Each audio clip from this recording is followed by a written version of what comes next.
He's kinda cheap and people think he's a freak. It's the Frugal Freak Podcast. I'm Bradley, and welcome to the Frugal Freak Podcast, where I am considered a freak in society because I see money as something more than to buy crap. I think overconsumption is stupid. And I have Fallon with me. I hope she's in the frame. Hi, guys. Welcome back to the podcast, or welcome to the Frugal Freak Podcast if this is your first time. Oh, my God. What a derpy dog this is. She's so cute. I don't even know if she's in the frame. She's probably not. Probably asking yourself, Bradley, did you get a podcast studio? And, of course, the answer is no, I did not. But I am dog sitting, if you could see Fallon in the frame. Do you think they could see you? Can they see you, Fallon? It's a Bernese Mountain Dog, and this dog literally changed my life. I always wanted a Corgi, typical gay, right? I always wanted a Corgi, and then I met this Bernese Mountain Dog when I was working at a dog daycare, and literally it was just like the moment I saw her, I was like, oh, this is the dog that I'm meant to have. She is so cute. She's chunky, she's fluffy, she's on the bigger side, which I like, because I like bigger dogs. I feel like Corgis are like the smallest I would go. I just don't like smaller dogs. So, and you have such chunky paws, and you have pretty fur. Oh my God, I love this dog so much. So now I want a bird. Wow, are you pawing for attention? Wow.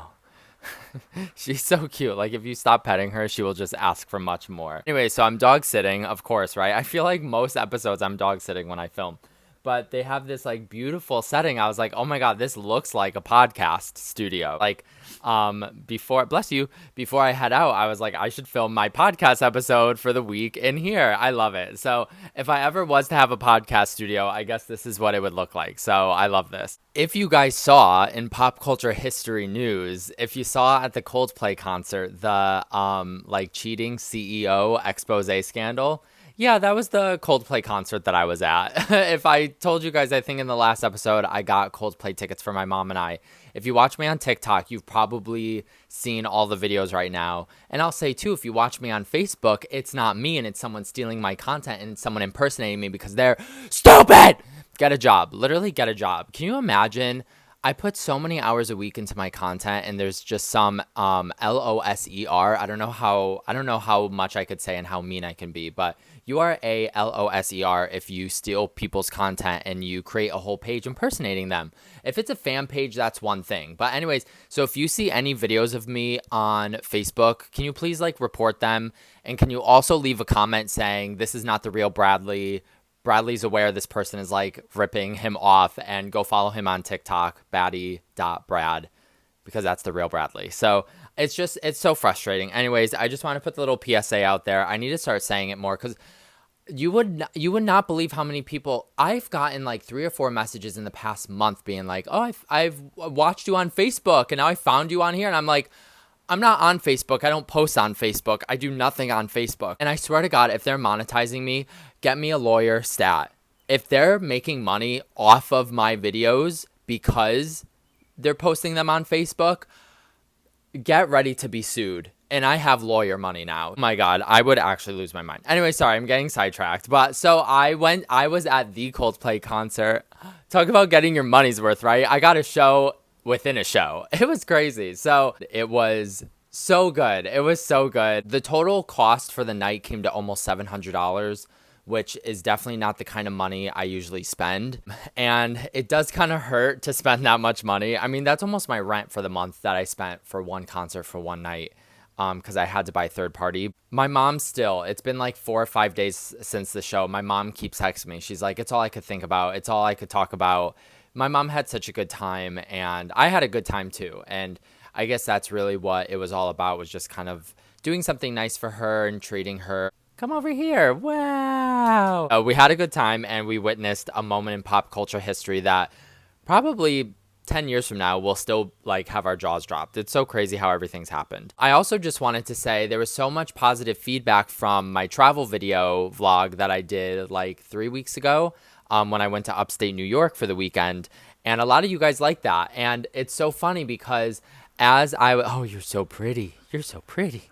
As I was filming it, literally the whole weekend, I was like, this is such trash. Literally no one's going to care. This is so blah, blah, blah. because it was so not like my normal content. But you guys gave it such good feedback, and you guys like kept saying you love this, you want more vlogs. And I think that's kind of the point of what this podcast was to be a little more like behind the scenes in my life and to show a little bit more of me than what you see on TikTok, just because, you know, on TikTok, it's like 1 to 2 minute videos and it's all very quick. It moves fast. And I love that the podcast / vlogs could just be like, just us hanging out on a different level. You know what I mean? So I'm going to New York City. Probably the weekend you see this uploaded, I'll be in New York City. So I guess I'll do a New York City vlog. Maybe I'll do like a frugal day in New York City. I appreciate the feedback because I felt so like insecure with that video, because I just was like, oh my God, everyone's going to think this is so stupid and so boring. And you guys actually thought the opposite and you loved it. So to be honest, I feel like my life is kind of like simple and boring. I can't really think of a lot of things I would do vlogs for, but I guess like when I go away for like New York City or just things I do. Yeah, so I guess stay tuned for more of those. You're doing great. The camera loves you. Okay, let's see what's next. Oh, I don't know why this is on my list of things to talk about. Okay, let's talk about being single for a long time. So I've been single for 8 years. And I know everyone's going to say it's because I'm so insane. I live my absolutely crazy lifestyle, blah, blah, blah. Listen, I can't even get to like a second date with someone because they just like disappear, or they don't know how to communicate, or like whatever the problem is. But like things always just fall apart so quick when it comes to like going on a date with someone.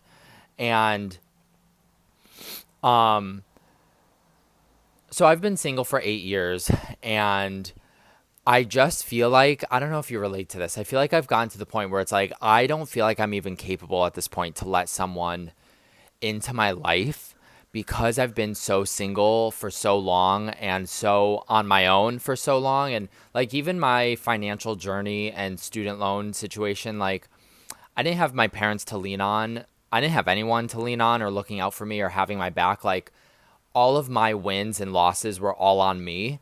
And because of that, it's caused me to be so hyper independent, because I had to take such care of myself and look out for myself and make sure I was going to be okay, that I just feel like between those two things, like being single for so long, but also like fending for myself basically most of my life. Oh my God, I'm so sorry. She's so cute.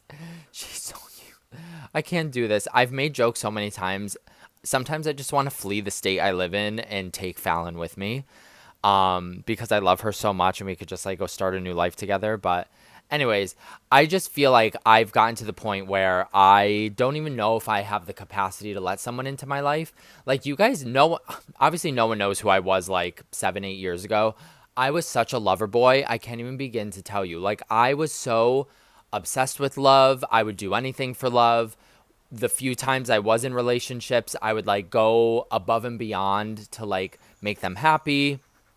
And I realized looking back, I did all that because I was trying to fill the void in my life with a relationship. I don't feel like it was because I did want the relationship, but I think I wanted it to fill the emptiness that was in my life more. I feel like that's what pushed me to go so above and beyond, because I wanted it to work so bad, because I was trying to fill the void in my life. And maybe it's a good thing that I don't feel like a relationship could become like my entire world at this point, like it used to, because there's so much more to me and there's so much more to my life and I'm so much more full than I used to be. But I don't know, but I feel like in a relationship, like both partners deserve to have that person who like does those little surprises and goes out of their way to like set up a picnic, stuff like that. I don't know. Anyways, I got stood up yesterday. And it probably already is not anything that's going to work out, because this guy was dating someone else probably like 6 months ago. I'm probably overthinking it, but I just feel like he's probably not over the guy. And I'm not a homewrecker. Wow, are you pawing at me? I'm always so amazed by anything this dog does. So they were in a relationship, but they were like in an open relationship. So they would mess around with other guys, talking to this guy while he was in the relationship with the other guy. And I was never interested in his partner, but I was very interested in him. I was very attracted to him. And now I found out they broke up, and I kind of wanted to pursue him, but I could just tell by his communication, that's either his issue, is that he's a bad communicator, or he's still like hung up on his past relationship, because we were supposed to hang out yesterday, and we were like, it was just going to be simple, like to like be outside, go on a walk, do something. And I texted him early in the morning, like, and first of all, fuck you. Like, it was his idea for us to get together yesterday. And like, he was like, I'm excited to finally meet you, this and that. And so I texted him yesterday morning being like, hey, I'm going to be in this area dog sitting. Would you be interested in coming to meet me over here? And not far from where he lives. And so I texted him at like 8 in the morning, 8:30 in the morning. Never heard from him the entire day. You're such a loser. Like, it hurts so bad by how incapable of communicating you are. I want to be so mean, and I just want to be like, oh, go figure. That must be why your relationship ended. But bite my tongue, be nice. We're financially stable now, so there's no need to be mean. But like, it just frustrates me so much. So I got stood up yesterday, and it just kind of brought up this feeling of like, I don't know. I don't even know. After being single for 8 years, I just don't know if I have the capacity of dating at this point or letting someone in, because my lifestyle has become so rigid. And not for nothing, this is going to be so dramatic to say, but like, I feel like I'm in a relationship with my social media, because you wouldn't even, and this is kind of what we're going to talk about today, but most people wouldn't believe how much work it actually takes to do all of this. I'll say right now, before someone like wants to call me out of touch or whatever, I understand social media is not hard work. I've said that before. I'll say it again. It's not hard work, but it takes a lot of work. It takes a lot of time. There's a lot of moving parts just to put one video out. I'm so far deep into my social media and building what I've built that sometimes I don't know if I have the capacity to let someone in along with all the work that I do to make my social media like happen. No big deal that I was not in the center of the frame and I was kind of out of frame for like the first portion of this podcast. Not a big deal at all. Wow. Definitely not a problem. Definitely not upsetting me that I just filmed all that and I was out of frame.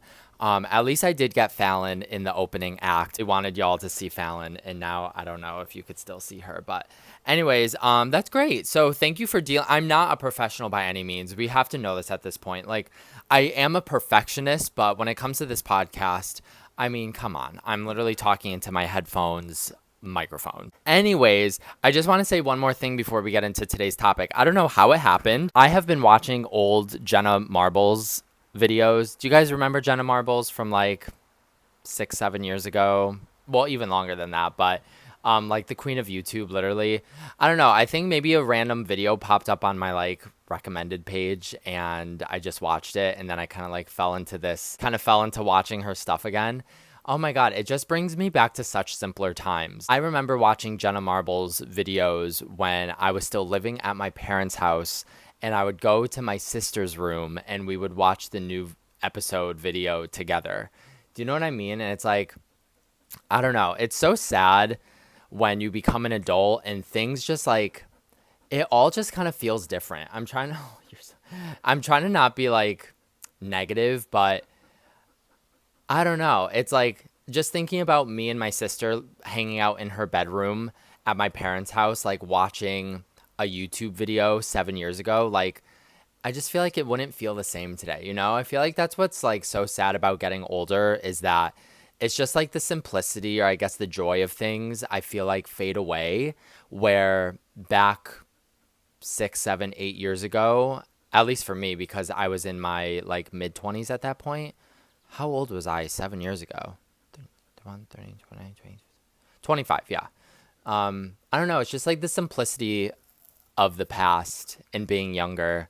Obviously, you guys know, I think about it all the time, like age and time and getting older. But yeah, just watching her videos, I don't know. It just brought me back to such a time. I don't know if you guys have that like one content creator that if you were to watch an old video of them, it would like so just bring you back to the feeling of like that time of your life. And I don't know. Anyways, it just was so nostalgic and brought me back. So I just wanted to share that like cute little moment. But anyways, I think it's time to get into the topic of today's episode, which is, actually, I don't really know what I'm going to title the episode, but essentially Influencers who refuse to have a normal job. Oh my God. Here we go. And I don't like to use names because I have had my fair share of people making negative videos about me. Yikes. If you know, you know. Remember the Christmas haul? You had to be there. I know. I know. I literally am going to make a video on the 1 year anniversary. That was like the first video that a lot of people were really upset with me for. And again, like the video was not intended for the way people took it, or else why do you think I would film it, edit it, and upload it if I knew people were going to get upset by it? Don't be stupid. We're going to celebrate the 1 year anniversary of the Christmas haul. You just had to be there. But anyways, I've had my fair share of people making negative videos about me. So I feel like I don't really like to bring up names or like show receipts or like, I don't know. But I do feel like it is a good conversation to have. And it's something I'm really fascinated with, of like influencers who make content creating their full-time job. I couldn't do it. I don't understand why someone would do it. So when you live stream, your supporters can send you gifts. And those gifts basically end up being money for you. And based on the gift that they send you is the amount of money you get from it. There's like 4 people on the top of my head who I have seen video clips of them. Fun fact on like TikTok, I actually like don't watch anyone. I like log onto the app, edit my videos, upload my videos. Like I rarely scroll on TikTok. Are you guys like shocked to hear that? Like as someone with 1 million followers on TikTok, I actually try to not be like too involved in the app besides me like interacting with you guys and uploading my content and whatnot. So anytime I've seen this happening with influencers begging for gifts, I've seen like recorded videos, like people recorded the live stream. I never like witnessed it in person. There's like 4 people I've seen in the past couple of months like crashing out, begging their supporters for gifts. And it just makes me realize you're doing this to yourself. Like for these influencers who leave their full-time job to pursue content creating, or there's some influencers who like refuse to have a job. There's 2 people in mind who I've seen crash out over asking their supporters for gifts on live. I don't think they have a job outside of social media. It frustrates me so much because you actively make that choice to do that to yourself. Good job if you're making money off of social media, but that doesn't mean you can't get like a part-time job. You can't do something to bring in income to support yourself, so then you're not begging or like harassing. Some of these content creators are like harassing their supporters to send them gifts on live. To paint the context of maybe someone who watches me here on YouTube and has no idea about my TikTok life, I have over 1 million supporters on TikTok. And I do make money through the content that I post. And you know what's so crazy is that this same time last year, this is so insane. This same time last year, I probably had about 200,000 supporters. And now today, 1 year later, I'm over 1.1 million supporters, which to me is a huge explosion of growth within a year. Even like among all of this, I have never had a minute of desire of like quitting my job and pursuing social media full time. Me posting my first video on TikTok 6 years ago, I never expected any of this. And maybe that's what makes me different from other content creators is like, I think there's so many people today who want to do content creating to make money, where I wanted to do content creating because I wanted a creative outlet. I wanted to connect with people. I wanted to have fun. I, was going through things in my life, so I wanted to put myself into something. And maybe that's why I just have never had the desire to change the life I already was living before my social media became a thing. That's why I'm a huge advocate on TikTok to say, like, you should not leave your job. You should not want to pursue this full time. I feel like we've lost the plot of like what this was all supposed to be about. Like social media was supposed to be about having fun, being creative, making content, connecting with people. I don't feel like it was ever meant to be a job. I don't feel like it was ever meant to be a career. And when I say social media is not a career, it's not a career for 99% of us. Like, of course, I understand the 1% on social media that exists, that literally they can film a video of them brushing their teeth and it's going to get 500,000 views. Do you know what I mean? For 99% of us, that's never going to happen, as none of this is guaranteed. And it fluctuates so much. I can tell you, you guys would be shocked if you saw how much money or the lack of money I make on some of my content on TikTok. Like, I can get a video that gets like 300,000 views and I make like $12 from it. I'm not kidding you. Like, people think, and it's not easy. It's not easy to get a video that gets hundreds of thousands of views, and it will make me, if I remember while I'm editing, I'll put in a screenshot to show you. Like, you're not making a ton of money doing this. I think I had a video get 1 million views a couple weeks ago, and I made like $250 from it, which is amazing. I'm grateful for that. I'm not complaining, but what I'm trying to say is like, you're not making the money you think you're making. Nothing's guaranteed. The algorithms change, views go up and down. You know, I've heard about content creators just having their like creator fund earnings just like be cut. Like, you get kicked out of the creator fund for like no reason. Oh, but then what?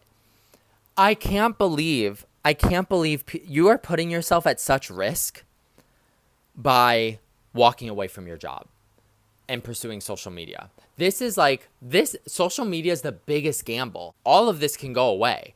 And especially after seeing TikTok almost go away in January, and you guys still want to quit your jobs and pursue social media full time. Oh my God. That should have been the sign more than ever to be like, oh, none of this is guaranteed. All this could go away. So I'm just going to keep pursuing my normal life while doing this for fun. I guess I just want to have this conversation, obviously, because my whole world is about money and my content is about money and making money and being responsible with money. And I just can't believe these content creators who have a normal job that seems to be going well for them. And then, you know, I guess they become big enough where they just don't feel like it's necessary. Just going to drop the name. I know it's been a big topic of conversation, and it's kind of like the inspiration for today's video, and it's Hub's life. And again, I'm not going to like do a deep dive. You've probably seen a lot about him, but he was this guy who had a normal office job and literally created his whole content, and his whole page was about living a normal life and like appreciating your normal life and having a job and like learning to see the best in it. And then I guess recently, like within the past like 4 to 6 months, he left it. He quit his job to pursue social media full time. I'm not so focused on you built your whole following on having a normal job and then you quit your job. I am more focused on you walked away from stability. You walked away from a guaranteed paycheck to pursue something that is the least guaranteed. And actually, I don't know if he just lost a lot of followers lately because of like the controversy of him like becoming, I guess, out of touch. He has less than 1 million followers. I thought he was way bigger than me. I was like, whoa, I cannot believe that. I have more supporters than Hub's Life. I don't know, but maybe he had a big following and people just started to like unfollow him. But I guess why I was bringing this up too is that he had a video get recorded of him live streaming, and he was basically like begging for galaxies. Like, he would not talk to his supporters unless they would gift him galaxies. And I guess if a supporter gives you a galaxy, you get like $20, which is so crazy. It frustrates me because it's like you put yourself in this position. You walked away from basically having it all. Like and this is the thing too. I'll talk from my own experience, like building a big social media page and also living a normal life and having a job. It's not easy, but it's doable. You know, if I have to edit my content on my lunch break at work, I do it. If I need to film video clips or edit my content before going into work, I do it. Like, I have been functioning like this for years, so I can tell you, and not only that, I do all my side hustles, if you guys know, like, and I make it work. And even though it could be very busy and it could be very overwhelming, I have never for a day, never for a moment, have had the desire to walk away from a job that provides me comfort and stability and a guaranteed paycheck to pursue social media full time. I feel like that used to be what the end goal was or the end game. That used to be the dream of like pursuing social media full time. I really just don't think it should be anymore. I think the ship has sailed where you could become a big content creator and basically make social media your career. Maybe it's because like all of this has become so oversaturated. There's this person who I saw recently started making content about quitting their job to pursue content creating full time. And I'm not trying to cause any drama, so please, this isn't meant to be drama. I'm just using it as an example. And they do fashion content. Oh my God. Anytime I see a fashion influencer, what the hell do you do as a fashion influencer? How many times can you show an outfit? How many times can you put an outfit together and keep it up and keep it going and build like a loyal following? Like, I don't get it. So I saw this person quit their job to pursue content creating full time as a fashion influencer. I would lose my mind. Okay, I think this is the overarching part of the video and the conversation I was trying to get at. Pursuing social media full time and leaving your job no longer makes it fun. That's it. I would be losing my mind every single day if I walked away from my job and relied on social media to be my main income stream. Because I feel like every single thing I do, every single thing I post would become life and death. Because again, your income is based on how your videos perform. And not only that, like your videos could perform well, but if the rate per 1,000 views is low, like so many factors in the way that could mess up the money you make through social media. I mean, I'll just be transparent with you. Back in May, I made, I think, $6,500 through my content. I know. Absolutely unbelievable. Just through TikTok. Because at that time I was only posting on TikTok. Now I'm on here. Thanks for being here. Well, no, I was posting on here 2 months ago, but now I'm monetized on here. But I literally make like $3 a day on here. You wouldn't believe it. I make like $3 a day, but I'm so grateful for it because what's the saying? Every dollar matters. So I'm grateful even making $3 a day on here. Okay, my example is in May on TikTok, I made about $6,500. In June, I made $2,100. Which again, to me is amazing. I can't even believe I make $1. I'm so grateful. This is like all I dreamed of. I am so lucky that I get to do something that I love and make money from it. But what I'm trying to show you is that the huge inconsistency and I did nothing different. Between May and June. I can't control how my videos perform. There's people on TikTok who say they haven't seen my videos in months because my videos are not being pushed out like they used to be. And I have no control of that. This is what I'm trying to say. When you leave your normalcy, when you walk away from your normal life to make social media your new life, it ruins everything. No longer, oh, my video got a couple 100,000 views. It's, oh my God, my video got a couple 100,000 views and I'm not making that much money per 1,000 views. I don't know what else to say. Plus, I feel like I'm running out of storage, so I kind of have to get going. But I've just been seeing it more than ever of these like content creators begging their supporters to fund their lifestyle. And it's like, I don't feel bad for you because you put yourself in that position. No one told you you can't have a job and do this. And, sometimes maybe I'm a little delusional, but I like to believe you can have it all. And someone like Hub's life did have it all. He did have the well-paying job. And he was able to do social media doing it. Double the income. I've gotten into this rhythm in this system that I've been doing it for years now. And even before social media, I would work at Dunkin' Donuts in the morning. I would get there at like 5 in the morning and work there till 10. I would then go to my full-time job. I was working at the crisis hotline at that time. And then I would work on my OF page in the evening. Like, do you know what I mean? And I was doing social media in the middle of all that, but I wasn't making money from it. But I love doing social media and content creating that I was so willing to just keep cranking out videos every day.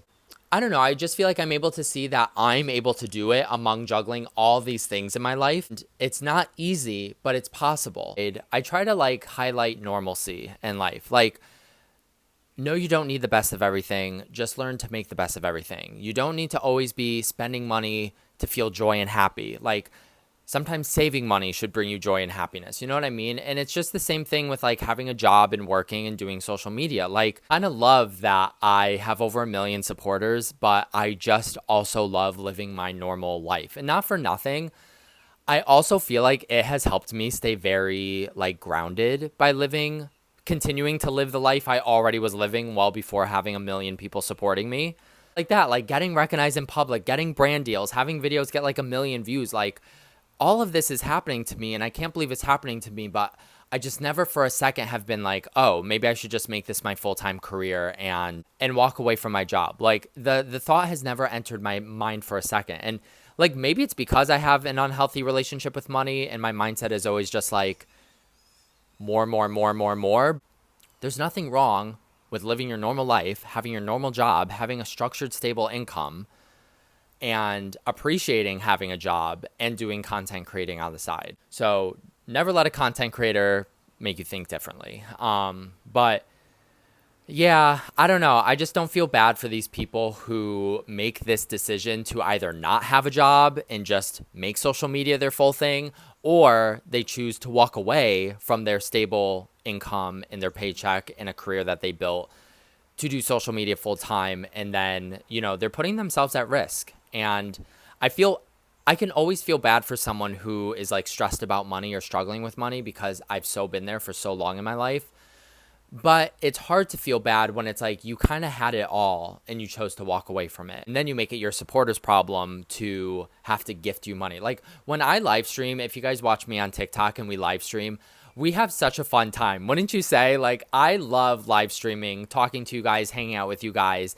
And I'm never on the live stream being like, oh my God, I need a certain amount of gifts. Oh my God, I need to get 5 galaxies tonight so I could pay for my bills. And like, no, that's what I'm trying to say. Like, when you pursue social media full time and you walk away from the normalcy that you used to live, it's no longer fun. And that's why I kind of want to make an episode titled like Making Money on Social Media Ruined Everything. Anyways, I hope you guys enjoyed this episode. I feel like one of my problems in life is that I talk in circles and I could say the same thing like 10 different ways, which I feel like I kind of did in this episode. So I'm sorry. Hopefully you guys like this episode. But yeah, shout out to having a job. Let's appreciate having a job, even if you don't love your job. You know what I mean? Like, I was thinking about this last night. Oh my God. See, right as I'm trying to wrap up the episode and then I start talking more. But I was thinking about this last night. I was like, be grateful for the job that you have if you don't even like it. Do you know what I mean? Because you have a job that someone else is probably begging for. Like, someone is probably begging to get a job right now because I know the job market is so like harsh and it's so intense and a lot of people are struggling to get work. And it's like, I'm just thinking about like all the days when I was in the pastry arts 10 years ago and I was literally making such little money but in so much debt. And even though I didn't feel fulfilled by the career, and I did like my job, I did like what I was doing, but I just was so pissed that I was in so much debt for the degree and I was making such little money working my absolute butt off for like 10 hours a day. But I never complained. And I always was grateful that I had the job, even if I didn't like it, even if I was like unfulfilled by it. And it was because it was providing me money and I was desperate for money.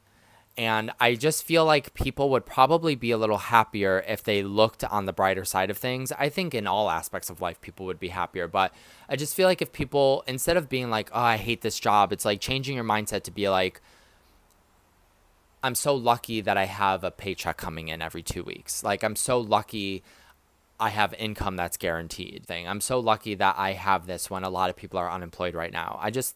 I think a lot of people would be a lot happier if they were to change their mindset on things. But anyways, I think that's it. I don't know. I hope this was a good episode. If you watched to the end, I appreciate it as always. I'm going to say, what should we say if you made it to the end? I was going to say get a job, especially for the brokies who want to leave me hate. Instead of making videos about me and harassing me, go get a part-time job. Go increase that tax bracket. You know, that's always the saying. How about if you made it to the end of the video, we'll do something cute. We'll say, leave the comment, we love Fallon, because Fallon was the Bernese Mountain Dog that I'm dog sitting. I love Fallon, and I'm sure you all love Fallon when you saw her. So if you made it to the end of the video, I kind of wish you could say get a job because I think that's funny. But why don't we say we love Fallon?